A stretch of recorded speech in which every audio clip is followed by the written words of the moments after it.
All right, let's get a check on the crypto market now. Get the color of the market at this time. We know it's predominantly, we've seen red there with pullbacks there with Bitcoin. If you look at the screen, red, that's what we have for Bitcoin, and pockets of green at this time, but it's mostly red right there. $57, so we're seeing Bitcoin losing that 60,000. First, it was a $70,000 level. That was lost. Then 60,000 was lost. Now 57. 60 is gone. So who knows if 50,000 is going to hold for Bitcoin at this time. But we're seeing on the flip side, Ethereum, that's up 1.18% this afternoon. $3,057. Was trading about $2,900 earlier. BNB also not left out, but a marginal gain, but in the green at this time. Let's look at the top cryptocurrencies we track. We see Bitcoin. Okay, well, straight to the crypto headlines then. Hamster, Kombat, pre-sale. We see Bybit exchange announce that the Hamster Kombat will be listed on their exchange. So some kind of pre-trading at this time for Hamster Kombat. We know it's a tap-to-earn platform. We see a lot of people just tapping on their devices. Just hope you don't destroy your device at this point. So Bybit is doing a pre-market trading for this platform. I know a lot of people tap at this time, so we have that pre-sale there. That's for Bybit Exchange. And we see Binance, they're set to delist 4 trading pairs. Yeah, we know most of these crypto exchanges, they have to delist some coins, trying to manage their virtual crypto exchange. And definitely, I'm wondering how this is going to affect trading of those coins. But now we have that statement right there. It's Barnbridge, that's Bond. That's one is going to be delisted. Doc is going to be delisted. And MDEX trading pair for Polestar is also going to be delisted from Binance Exchange. So if you trade any of those cryptocurrencies, then you have to do the needful at this time. All right, let's get to another conversation. Now we see the National Information Technology Development Agency, that's NITDA, stated its plans to develop an indigenous blockchain. It's going to be called Nigerium. Almost sounds like Ethereum there, to protect the country's data and promote national security. Well, joining us for the conversation now is Chimezie Chuta, as a chairman, Blockchain Policy Implementation Steering Committee. Great to have you on the show. Yeah, good day. It's always a pleasure to join you, Ladi. Fantastic. Always great having you. So first of all, what will this blockchain development cost Nigeria? Do you have an idea? Okay, first of all, I want to first put the record straight.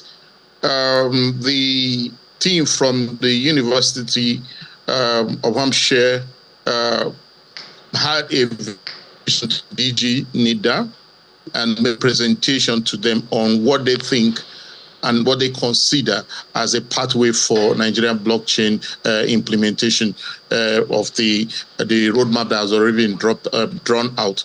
So what they have done is a recommendation and a suggestion. Is not yet something that has already been a done deal. So the DG directed them to the steering committee, which also have interfaced with them sometime last week to be able to look at their proposition on the possibility of deploying a unique blockchain that is probably a type of Ethereum blockchain that will be used for consolidating all the other blockchain initiatives that the Nigerian government is planning to do. So I just needed to put that in there because the media didn't report that thing very, very well. So I just wanted to be accurate.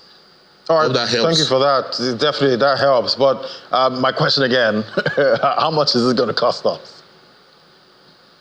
Okay, so the work of analyzing and recommending the appropriate blockchain that would be deployed by the Nigerian government to host all the data, to host all the use case recommendations that the steering committee is going to be coming up with is still a work in progress. So until that is decided, you can't begin to have a cost. Okay, and the element here that everybody needs to understand is that there is a need for an appropriate injection of local content. That's one of the DG's interest in driving this blockchain policy initiative, to have sufficient local content in the implementation. So at this point, no one, including myself, nor any other person, will be able to like exactly say how much it's going to cost, because it's not yet a decided factor. All right, definitely. We'll keep tracking that. But what would this blockchain be able to do for Nigeria? What kind of data will be having up there? Okay, so the steering committee is looking at the low-hanging fruits and the use case scenario that is most important. Again, the team that made the Nigerium recommendation also suggested a land registry or land use blockchain database sort of implementation, which is nice. And we also look at every other area that we've considered to be urgently needed for implementation. For instance, the area that has to do with certificate verification is something that we are looking at properly. And of course, you know that the agency have already started doing something on a low level, but not on a centrally deployed blockchain solution that you can say it belongs to Nigeria itself. So these are things that the steering committee is working on, and in the next few weeks and the next few months, the details of what the recommendations will be out there in the open. The agency have assembled a team of professionals and extremely intelligent people in the steering committee to make recommendations, to look at the use cases that are most appropriate for Nigeria. Okay, and if you allow me, I will let you know a little bit more of what the steering committee team is doing at the moment. Yeah, definitely. I'd like to know more, and I'd also like to know if the blockchain Nigerium will have a role to play when it comes to public procurement and maybe government spending.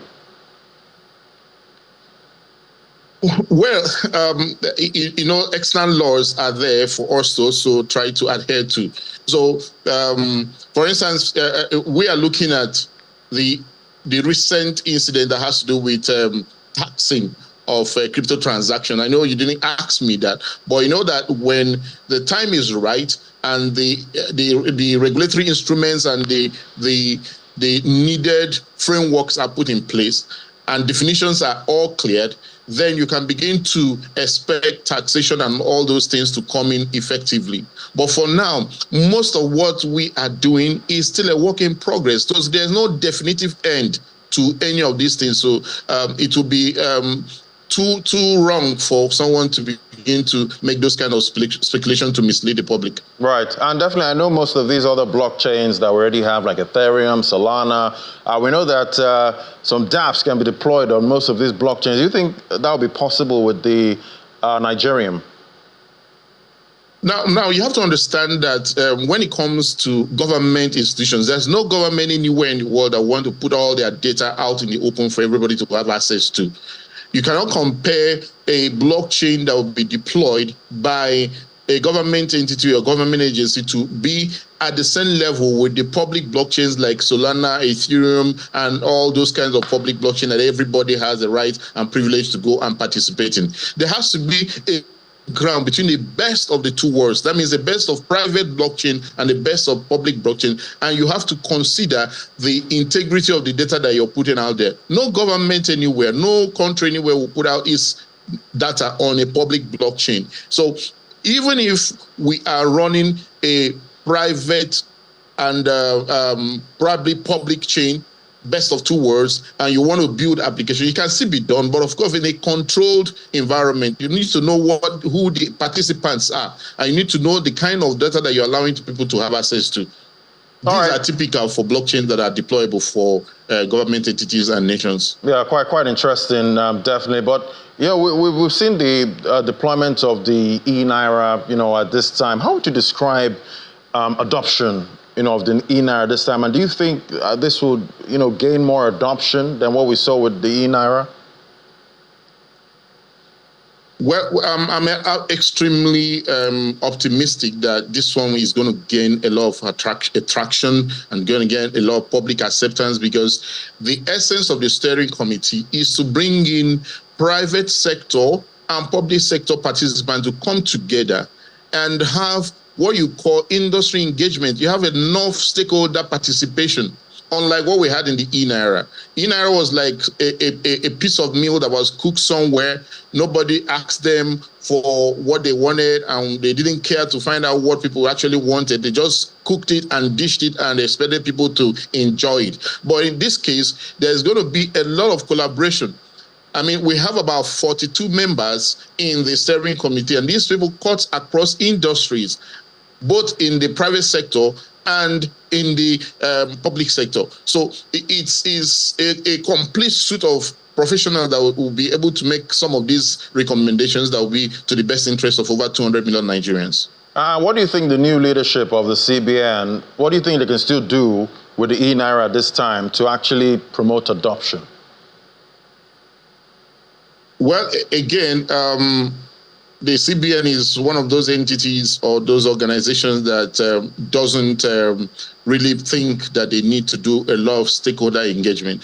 But in the steering committee for this national blockchain implementation, there are people from the CBN that are part of that committee.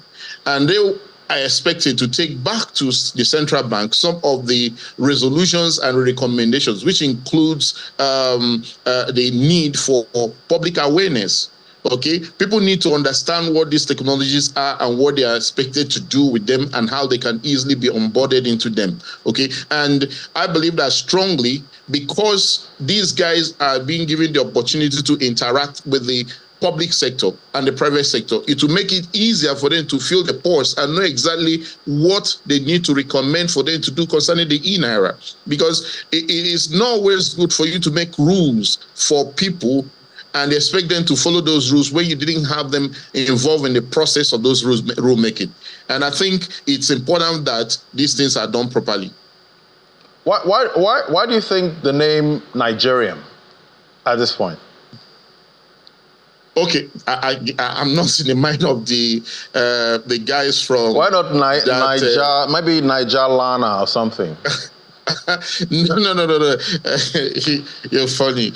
See, these guys from University of Hertfordshire, they came up with a white paper and they coined that Nigerium after Ethereum. Okay, probably because of their suggestion that the blockchain should have some kind of the elements of what we have in Ethereum, majorly the smart contract ability.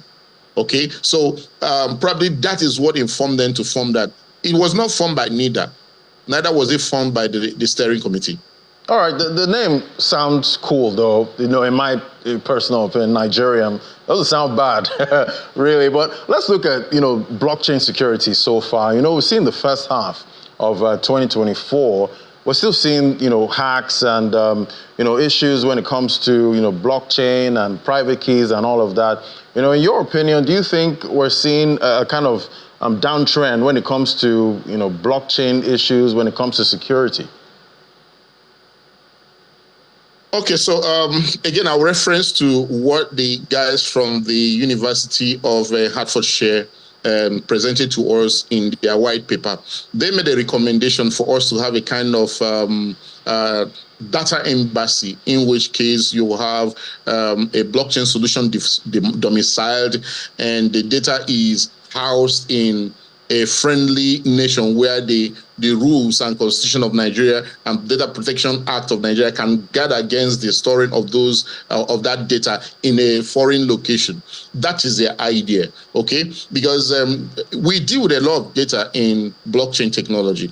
Of course, there are certain data that are not stored in the blockchain, but also stored in what we call decentralized storage bases like IPFS. Okay, now when you store something in, let's say the land records or land registry records, they don't live on a blockchain primarily, but they are stored in a location somewhere, remote location. And of course, we know the Data Protection Act for deployment of data centers guarding Nigerians' entities. So you don't take our data out, but in a situation where you have a data embassy, in which case the data is stored in a friendly location, in a friendly country where Nigeria can house them in an environment where Nigerian laws also apply, probably data centers in embassies where Nigerians exist. Chimeze, thank you so much. Always great having you, and you know how to break down this blockchain matter to us. Thank you so much. It was great having you, Chimeze Chuta, Chairman, Blockchain Policy Implementation Steering Committee. Thank you so much. Thank you. All right, so that's the show today. That's how most of the markets we track. That's how they're looking today, and we definitely will give you a summary of how the local bourse closed today. You can visit channelcv.com. You can also talk to us on social media. Tell us what you think about the name, the blockchain, Nigerium. Does it sound cool to you? Well, I'm Ladi Williams from me and the team right here at Channels HQ. It's bye for now.